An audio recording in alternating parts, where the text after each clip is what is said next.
сегодняшний рассказ переносит нас в лихолетие гражданской войны.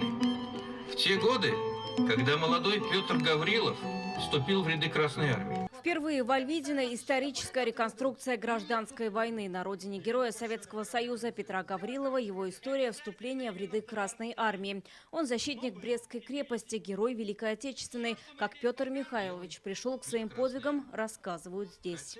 Когда-то он устанавливал советскую власть, будучи в пороховом заводе в составе Красной гвардии. Потом, когда только-только стала образовываться Красная армия, он ушел вместе с ней. Решили рассказать участие его в гражданской войне, тем более, что самое интересное, он же ведь участвовал в боях, во всяком случае, в начале 19-18 года, чуть ли не на этих землях. Взрывы, выстрелы, броневики, кавалерийская погоня. Реконструкцию боев 28-й Азинской дивизии воссоздали по мотивам воспоминаний Петра Гаврилова и других бойцов. Все исторические данные объединили в один бой 1919 года. Кто забывает историю, тот и начнет жить ее заново.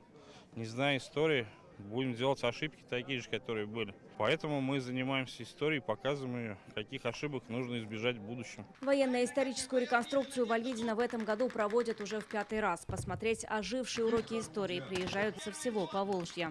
Историю обязательно важно знать всем. Историю нашей Родины, историю Петра Михайловича Гаврилова.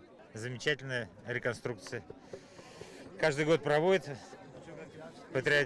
учит патриотизму, любви к родине. Чтобы было единство людей, единство России, чтобы крепло среди народа России. Завтра в 4 утра в Альвидино покажут первые часы Великой Отечественной, нападение на гарнизон Брестской крепости и другие исторические события. Сегодня в память о майоре Петре Гаврилове и всех защитников Родины выстрелы в небо.